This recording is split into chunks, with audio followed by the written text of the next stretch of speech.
Hey guys, Marsnengen here, bringing you another Dragon Ball Z Dokkan battle video. And so some pretty hype news has dropped regarding the anniversary on JP. I think the news came out about an hour or so ago, but I've just woken up and seen it all over the timeline. So we'll start off with the couple of interesting little bits here before we get onto the main juicy news. But we've seen the announcements. We always knew that these units were going to awaken because they weren't TURs already.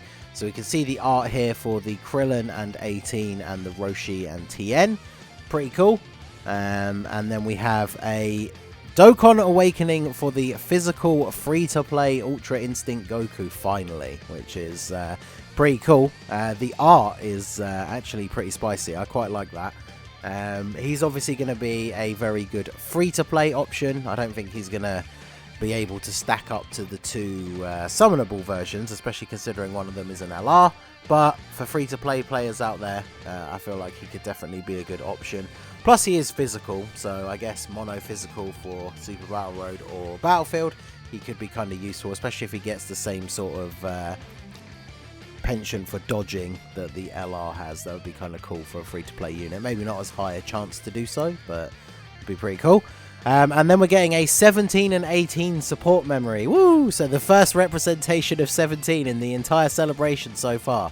So my prediction is still that he's going to have something to do with one of the Part 2 LRs. Maybe a 17 that has a partner super attack if you have a Tournament of Power Goku or Frieza on rotation. That would be kind of cool. But yeah, so that's the little small nuggets of information. But the big one, and shout out to Goresh for posting the translations obviously straight away, is that the INT UI Goku is getting an EZA. So INT UI Goku is a unit that obviously he dropped like I think the day after the episode aired in Japan on the JP version. People went absolutely nuts. I'm pretty sure it hit top grossing. And then on Global he came out actually slightly early. He came out for Christmas a couple of years ago. That made him the first unit that actually had a transformation because he came out before the 3-year LRs on Global. So he was super hype. And the most important thing to realize about this, of course, is this is the first category leader to get an EZA. They still haven't finished all the 120 leaders, and they are moving on to a category leader. So I don't think this is going to start like the avalanche of category leader EZAs, but it's just something that they've thrown out to fit into the anniversary. So his leader skill goes up to 160%, so it's only a 10% raise. Still pretty good. Obviously units like Beerus give and AGL Zamasu give 170 to 2 stats but 130 to another one.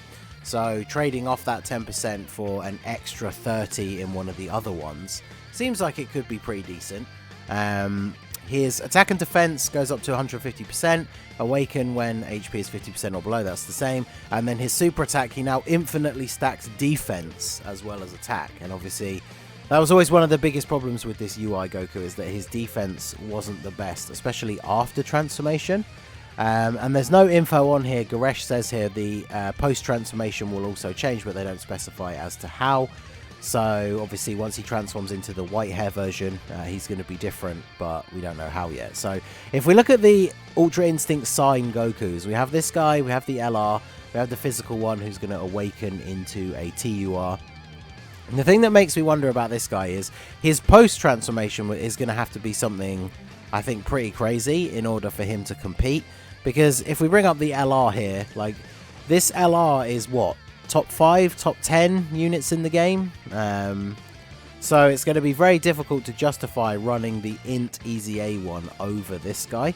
Because like 70% chance to dodge for the first 7 turns and then it changes to 50% is pretty good. Obviously his attack and defense from his passive only 77%, but he still has pretty decent defensive numbers. And then obviously he's an LR, so he does colossal and mega colossal damage. When we look at the INT one, obviously at the start of the turn, they've already put the EZA details on here, which is pretty good. So at the start of the turn, he's going to have probably more defense than the STR if you have them both rainbow. Well, I don't know, LR stats. Maybe if you have them both rainbow, this guy potentially starts off with more defense. And then, of course, as soon as he super attacks once, he raises his defense even more. It's 20% each time, so it's not like a crazy skyrocket, but He's going to be raising his defense each time as well as his attack. So even if you don't actually see him transform, he's going to be able to hit some pretty crazy numbers. I think just the main difference that really stands out to me is like the draw of the LR UI Goku is that 70% chance to dodge. So you can take him into like the hardest events like Super Battle Road, Extreme Super Battle Road, put him in slot 1.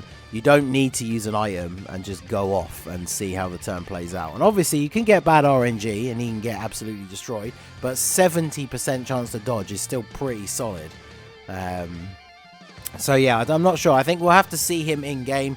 Obviously, once the data download hits, I'm sure we'll start seeing those rainbow showcases from the private server setup stuff. But it'll be very interesting to see, because I feel like he would have to be close to being one of the best TURs in the game to run him over the STR LR. At least they're different typings, because obviously Super Int, again, for things like Super Battle Road or Battlefield, he's definitely going to see some usage there. Super Int only Realm of Gods is actually pretty stacked as well, because you got like Vados, you got the blue Vegeta, there's an Int Beerus, even though he's not that great, and Whis. So like mono Int Realm of Gods would definitely be quite an interesting team for something like Super Battle Road. And of course we need to wait to see what his post transformation is, because other than the leader skill, which obviously doesn't change, we don't know what that information is. If when he transforms into the white hair UI, then he's like potentially one of the best TURs in the game, I feel like that would definitely be the thing that makes you consider running him over the STR one, because especially because this one can't dodge, it's going to be a lot easier to drop below 50% HP in those harder events, transform into this Goku, and then he has the potential to be absolutely ridiculous. Because remember, before EZA, he has a 70% chance to dodge, free key, 150 attack, no defense. So I feel like they're definitely going to add defense, maybe not 150, but if they do, that'll be insane, because it means even when he doesn't dodge, he would have really decent defense.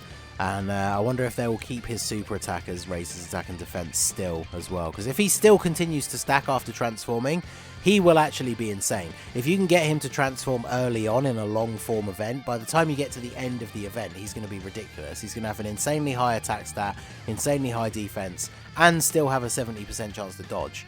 So he has the potential to be really good. And then, of course, the burning question on everyone's mind is, if they're going to EZA this guy, are they going to EZA this guy? Because the Int UI Goku, because obviously he starts off as the UI sign, he's the perfect link partner for the LR if they make him a crazy busted EZA, like the LR that just came out for the anniversary. So who would make a great link partner for another LR that came out for the anniversary? This guy right here. So we keep memeing, we even talked about it on the podcast last night about how Pure Saiyans needs a better leader. Imagine if they bumped this guy up. Like, the main reason people don't like him is because obviously it's only attack 130. If they bumped him up to attack 150, that still keeps him equal with the physical Vegeta, but then he still has HP and defense 170. And with an EZA, this guy could become absolutely ridiculous, because he obviously gets off all those extra additionals. Maybe increase his chance to transform, because 30% from the 4th turn kind of sucks. Maybe they could make it like 30% from the 4th turn, but then like guaranteed on the 6th turn or something like that. I would prefer that the number was just higher overall. And then when he transforms, like, he could easily go up to attack and defense 150, launches the 2 additional attacks, chance to perform a crit maybe slightly higher, or maybe put the up to 70% slightly higher. But yeah, he has the potential to become really, really good. And then obviously he would be the perfect link partner for the LR. And then as a final thought here, whilst I don't think they're going to rush any out soon, they've obviously done Goku because of the anniversary, this does open the door to the potential for category lead EZAs.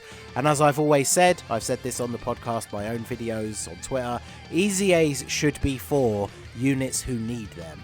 Now, the Int UI Goku, they've obviously done it for the hype of the anniversary, but it makes sense, right? Because nobody runs him anymore, I guess, unless you don't have the LR. You always just run the LR instead. So he's a unit that basically never gets used anymore, so giving him an EZA that could potentially make him on par with the LR, I think for certain events. They're obviously not going to make it so he's just as good or better than the LR in every single scenario. But that's what an EZA should be for, bringing a unit back into relevancy. So bearing that in mind, we could see my big 2 picks that I want to see. We've got the Int Goku Black. he was kind of underwhelming from when he first came out. Like, he's good in long form events because he can get to crazy high defense, but because he doesn't stack his attack at all, like, you get towards the end of a long event, and sure, he takes double digit damage from any sort of attack, but his attack stat is just so low. And because he's the only Time Traveler's Dokkan Fest lead, until the Bojack comes out, of course, for Global, he really needs some love. And we're going by what they've done with Goku's leader skill. This could obviously go up to 160 across the board. And then, of course, the one who needs it more than anyone, the Ultimate Gohan. He's the newest version of a standalone Ultimate Gohan, and he's just not good. Like, get rid of this medium chance to guard all attacks. Just make him guard all attacks, attack and defense 120, and then he immediately becomes actually quite good. So, yeah, it'll be interesting to see where this leads in the future. I wonder if they'll finish off all the rest of the 120 leads before we see any more category leads. Maybe the Vegeta could come as part of Part 3, which would be a quite hype way to end off the anniversary, having 2 very early category leaders EZA and become super relevant again. So, let me know what you guys think down below. I do think this definitely steps up the hype for the anniversary a little bit, and we never normally have traditional EZAs during the anniversary, so definitely hype and something else to look forward to when it drops on Global. So let me know your thoughts down below in the comment section. So that is going to be it for the video, guys. This has been the Masked Ningen. Smash that like button, subscribe to the channel if you are new. Check out the link to my Discord. Feel free to join in the fun over there, and I will see you all again soon. Have a good one.